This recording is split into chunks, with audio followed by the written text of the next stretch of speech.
Welcome. This is Kat Trulino, Switzerland by Kat Next Level Staging and Design, if we have not met. And this is Kat's Home Chat, episode 64. And today we have a alumni guest who I'm going to bring on in just a second. I'm going to give him a little brief introduction. He was actually on our show last year, episode number 30, sharing with us how to navigate potential conflict with a couple, husband, wife, potential, who maybe one wants to sell the home and one doesn't. And that was a very interesting and enlightening episode. If you haven't seen it or you'd like to see it, you can go on our YouTube channel. Just Google or go on YouTube, Tada by Kat, Tadabykat, and check out episode 30 to see Brian on that. But today we've asked Brian, and actually he reached out because we've been soliciting that this month, happy February, by the way, and society tells us it's, the month of love and Valentine's, and that's a big money maker. And, I don't know, my feeling is, and so is my dear husband, is we celebrate love every day because that's really what it's all about. Life is love, giving love, sharing love, receiving love. So, but we wanted to honor the month of love, and the venue is self-love, because it all starts with loving ourselves before we can truly have a full cup to give to others. And Brian has raised his hand to share what I've been soliciting, and that is, Kat's Home Chat is all things home, and everything happens at home. And what better topic of love and self-love is sex. S-E-X. Yep, sex. I said the word. Hopefully we won't be, taken off the air or whatever. But Brian has a technique, and you can kind of see it in the background there, the 3 C's. Brian could talk for hours on the topic, as he's told me. I'm like, oh, dude. That's for sure. Right? But yes, Brian's going to share with us what he has put together in his practice, the 3 C's. And I'm not going to steal your thunder here. Brian is an expert in neuroscience and behavioral sciences. He has studied 11 plus years now and has been in practice for 4 years helping other folks. He pulls in the most powerful techniques, as you're going to see in the 3 C's, and processes them to help clients live and love the life that they've set their sights on. And isn't that what we all want to do? So without further ado, Brian Domingue, am I pronouncing it, or is it Domingue? Actually, that's more perfect than most. Yes, because even in my family, we've dropped the G at the end, but actually you are supposed to pronounce the G. We just, we've been saying it so long, we just say domain. But yes, actually, you are supposed to hit the G at the end. The U and E is language silent. has been special to me. So good for you. People are always telling me from all different countries, whoa, you got that. I don't know. Yeah. Maybe I, in another life, worked in the foreign embassy or something. Yeah. That's French, right, Brian? Yes, ma'am. French. Okay. Yep. So it's not Domingue. Correct. It's Domingue. Domingue. Welcome, Brian. Thank you, Kat. Good to see you again. It's nice to see you again. Thank you so much for raising your hand and wanting to be a part of Self-Love Month of February. I really, really appreciate it. You're launching out the first week of February wonderfully. And I love that you have this format. Things can be so like up in the air or hard to really get your hands on, to actualize something.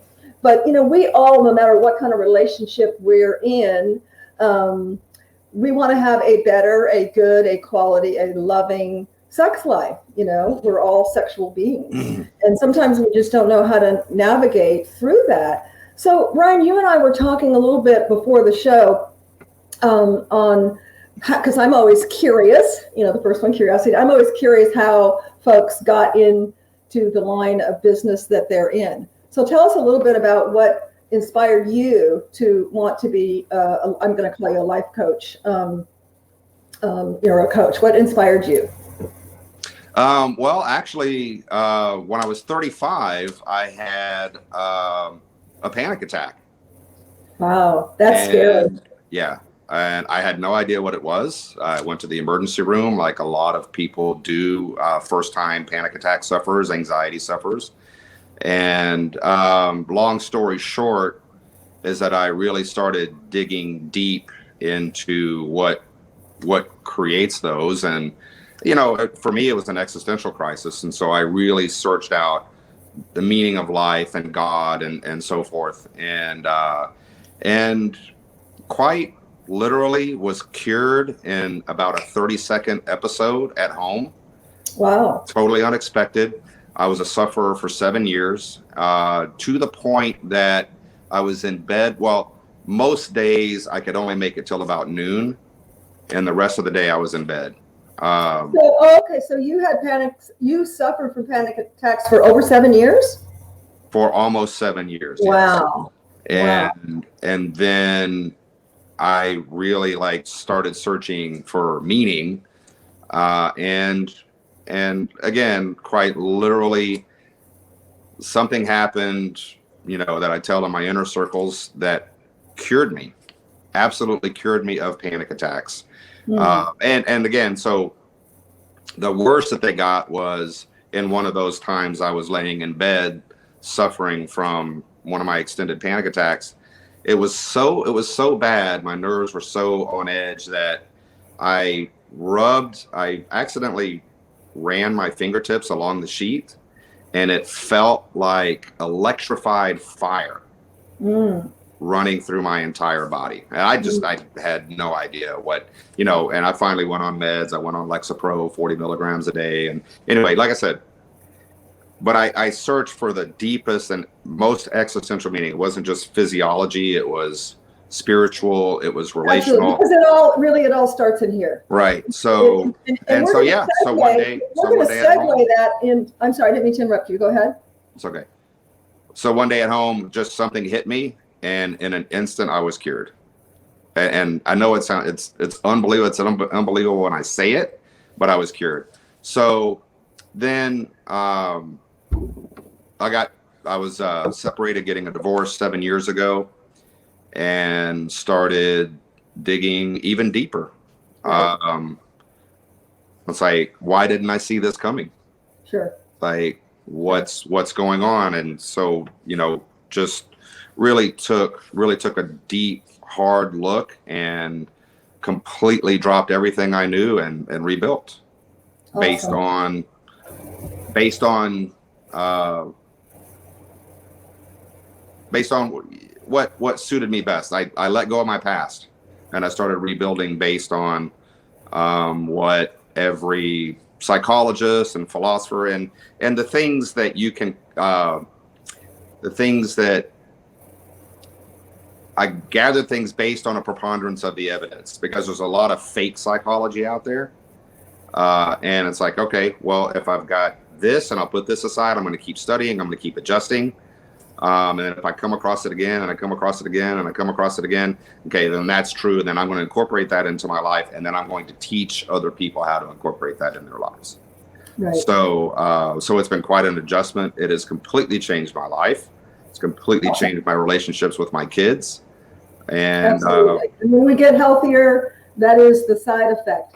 And thanks for sharing that story. I know sometimes, it's to be very vulnerable and share your past, but so many, as I mentioned to you, so many healers, people who heal and teach, they come from seeing the magic and healing themselves first. And then, I have a saying, you don't keep what you don't share. And so, once you share it, that's the biggest gift of all.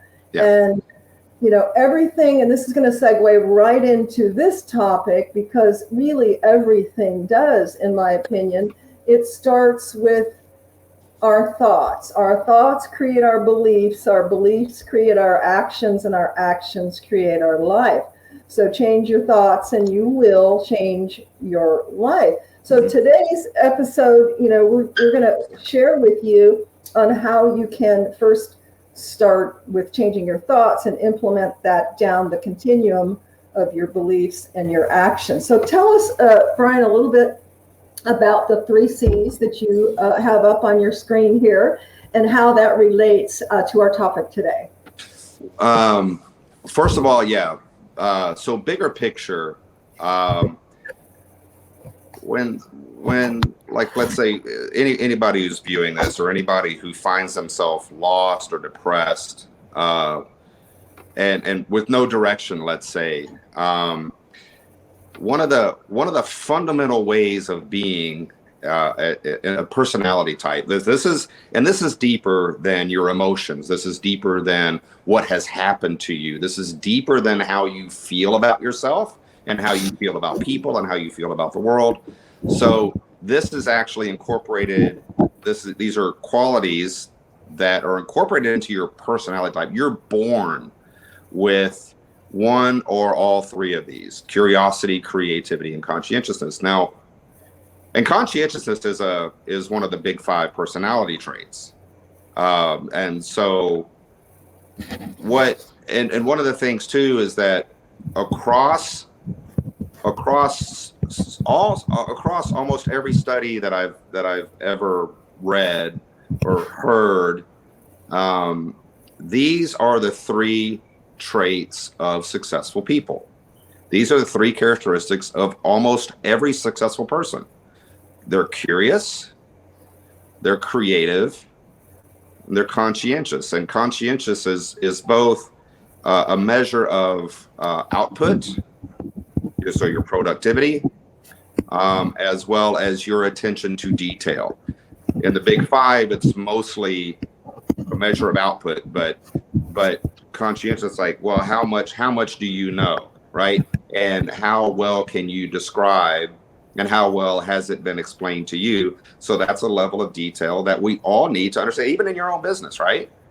And it's like, people hire you because of the amount of detail that you put into it, right? Okay. Devil's in the details. Right. So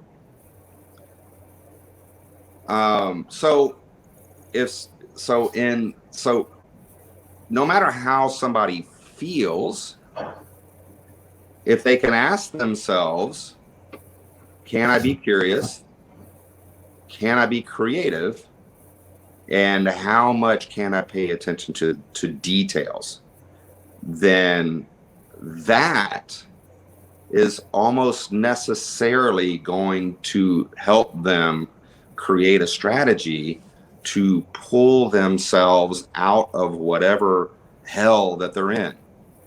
Okay. And I'm going to stop you right there, Brian, because as you know, we only got 30 minutes here.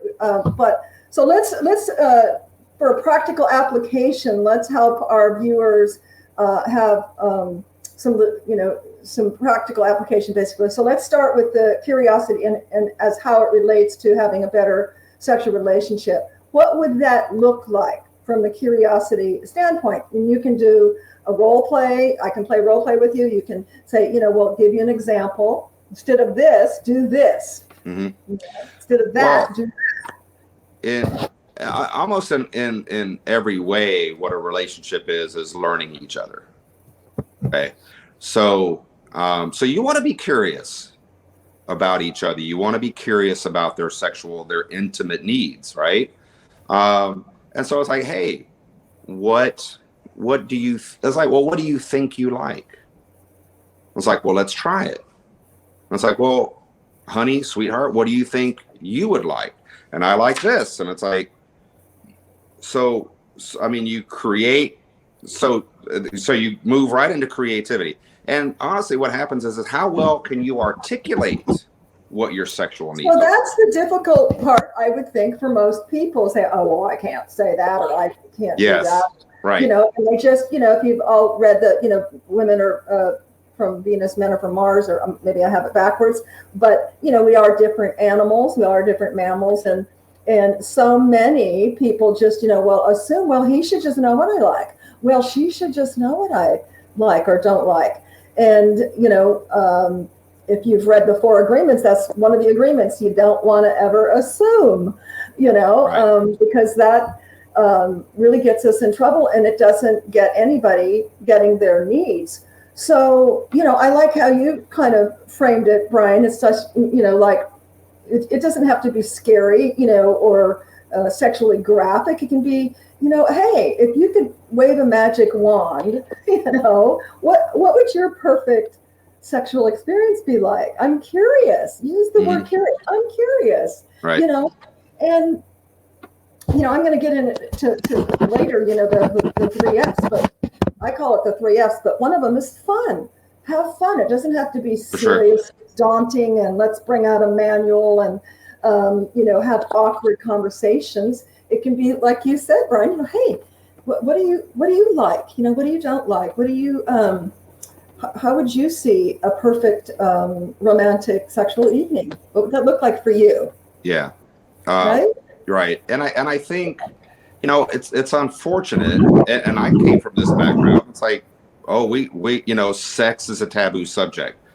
Right. It's like, well, so then maybe you move into adulthood believing that sex is a taboo subject, and you just kind of take it for granted. And it's like, well, then sex becomes potentially completely unfulfilling. And it's like, you don't even know. And it's like, well, it's like, how clearly can you even articulate let's say if you've grown up in in a sexually repressive environment, like you don't even know that you can talk about it. You just assume. And then, you don't even know what you don't know. Yeah. And women do it to women, men do it to men do it to women do it to men. And it's like, Jesus, it's like, okay, well, it's like, you got to get curious, right? And in a big way, you're going to have to like maybe reframe and actually redefine like what a really healthy, like passionate sex life looks like, and let go of let's say the stigma of the past, right? If you grew up in that kind of environment. But let me say this. There are two ways to have sex. And, when I teach Maslow's pyramid, at the bottom of Maslow's pyramid is physiological needs. And one of those is sex. So it's just sex. Well, you can get that at any bar, right? Or pay someone, right? That's sex. That's a physiological exercise. And then, but above that, in a higher level, is the intimacy, the emotional and the mental connection, the moving forward, like, in life together. And it's like in love, and man, is that a different level of sex altogether. That's trust. That's right? trust. So I'm gonna interject right there. As I mentioned to you after we chatted, I came up with the three F's as it relates to how one of them is fun. We talked about you have fun, and there's different ways to do that.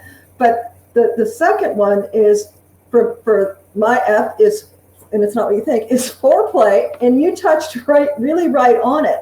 And, you might think, well, foreplay is, finding her hot spot or rubbing her, upper body or magic spot. Yeah. But that is a physicality of foreplay. That would be the bottom of the, basic needs for physicality. Arousal. Is that the right word? Arousal, not erosion. Arousal.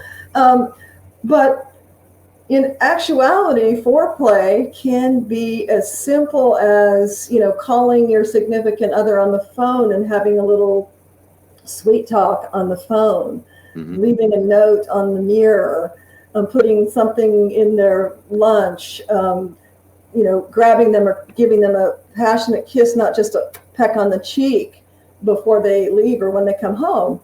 Wouldn't you say these are all, because foreplay starts up here. Yep. It's not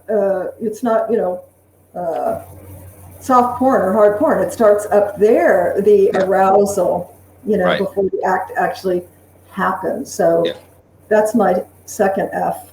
But it plays right to what you were saying, Brian, is the mental, to have that passion, to have that passionate, in love, unconditional love for your partner. It's not, okay, it's time, let's go. Then it's just an act of physicality, and that leaves everybody pretty empty. Yeah. Typically women more than men, but men need, you're a man, you tell me, a man needs more than just the physical release. He can do that himself. It's not going to give you that connectedness that you feel when you are in love with your partner. Right. Yeah. and let me say this. So we have six basic human needs, and mostly we need safety, routine, and structure, the trust that we need to count on something. But Yep. we're roughly 30% variety, probably men more than women, but we need variety. Women need variety, men need variety. It's why we take vacations.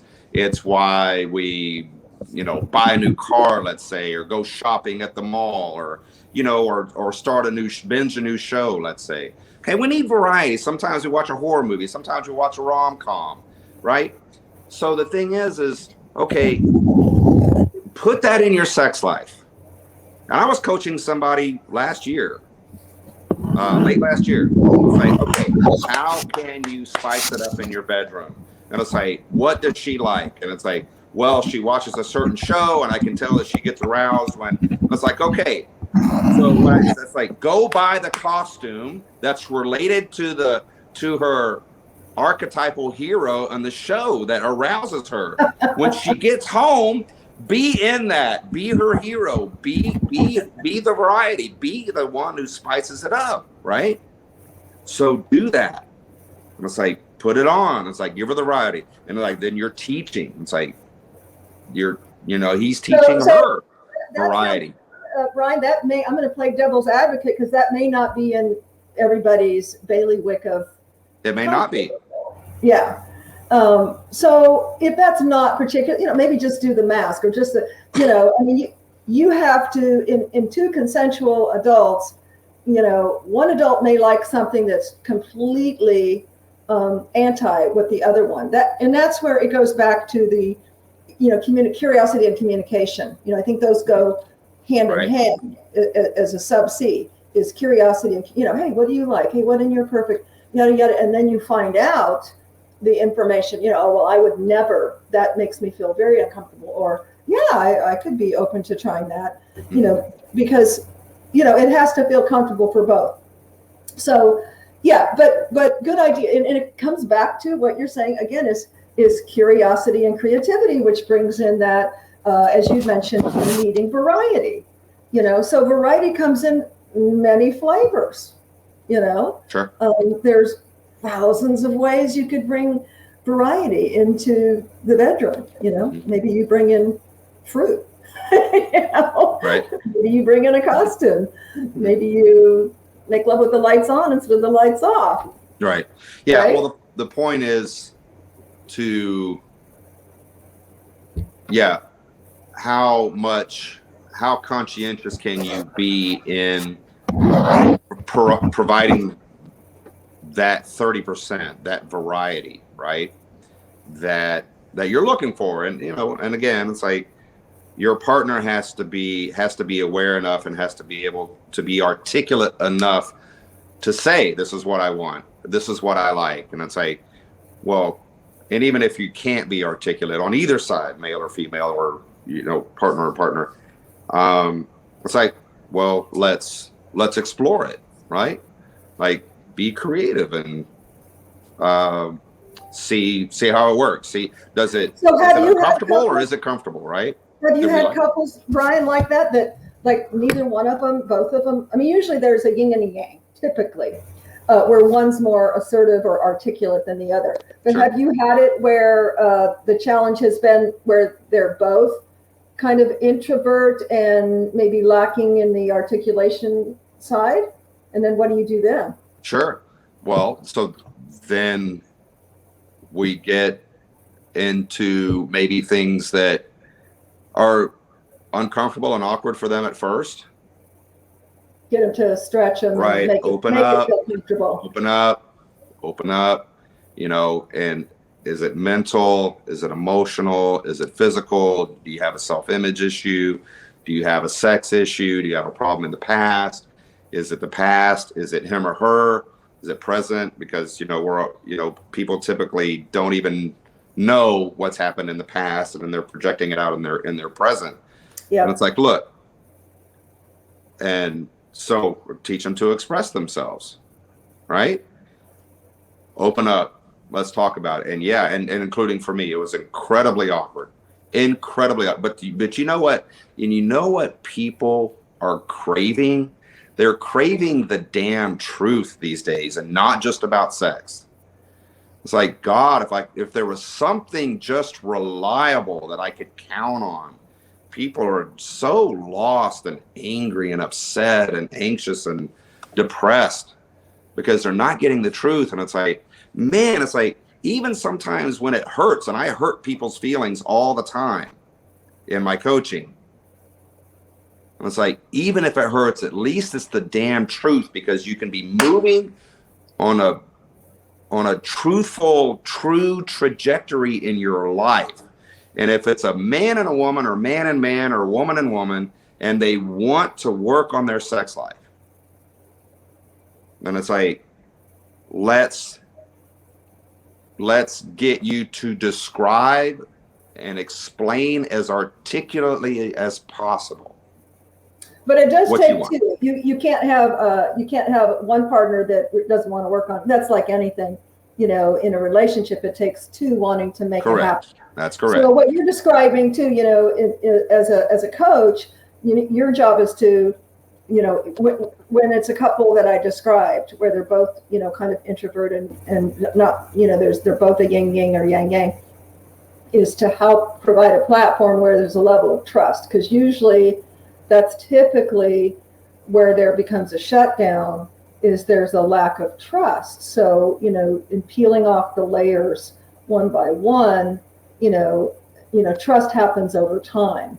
So, that's where, if someone in that condition needs someone to help pave the road and lead them, to a union of trust, I think that's going to open the doors to them being curious, being creative.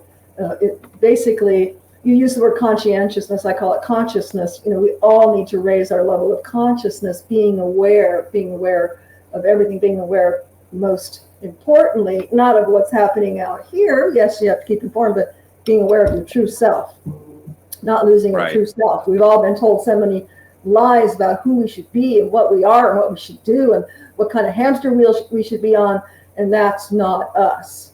That's not the true inner soul of who we are. So we are right at the 10:30 mark here, actually 10:34. I'm just going to spew out my last one because I think it's important, and then I'm going to ask you for any short closing comments, Brian. I talked about the foreplay, having fun. And the third one, I think many of us, whether you're empty nesters and you're doing a lot of volunteering and have a lot of commitments, or you're raising small children, we are, again, so many of us on a hamster wheel of what we have to do, where we have to be, schedules, times, emails, all of that it's very easy to say, even if you're doing the 3 C's, like, I just don't have time. And, so the third F for me is find time. You need to find time. And, my husband and I have to do this. We have 4 dogs. Our kids are raised. We have grandchildren. We have 4 dogs. We have several businesses. We have a lot on our calendar. We have to make a date, so put it on your calendar. For me, if I don't have it on my phone and in my planner, it doesn't exist. It's not going to happen. So find time, because that's important. The different levels of our life, business isn't all of it. There's, business, there's health, there's family, there's our sex life, our relationships, and those are very important. That's what we're talking about today, is how to improve or have the best sex life that you can. So find time. Brian, thank you so much. Is there any closing statements or words of advice you'd like to share with our viewers? And then I'm gonna ask you to tell us how folks can find you. Of course, this will be posted on YouTube, our YouTube channel, within 48 hours. Here's basically in this context, I just say, be the best lover she's ever had. And so what does that take, right? What does it take to be the best lover she's ever had? I like how you put it on the man. I like that. And then no, it's coming to you Oh, now. Okay. All Be right. the best lover he's ever had. There you go. That you'll be like, wow, you want to talk about mind blowing? There you go. I love it. Be the best lover that you can. Work toward being his or her best lover. And how are you going to get there? By using the 3 C's. Right. Because you can't assume, right. You make an ass of you and me. You can't assume. Find out how to be the best. Blow each other's mind. And wow. Yeah. That's pretty steamy. That's pretty, because, there's a saying, I say it many times on my show, how you do one thing is how you do everything. And so don't just be the best at work. Don't be just the best at church or the best with your kids. Be the best for your lover too. I love it. Yeah. How can folks reach out to you if they'd like to find out a little bit more about your services, Brian, before we put this on YouTube? Phone number is 713-331-6450. And my email is redpill@bkdcoaching.com. So it's Brian Keith Domain or boykevin-david-coaching.com. redpill@bkdcoaching.com. Awesome. Thank you so much again, Brian. It was a pleasure for you to be an alumni and come back and share with us. And I hope everybody has a wonderful weekend. Go out and be positive, be hopeful, and be or stay or get connected this weekend. Have a good one. See you next week. See you, Kat.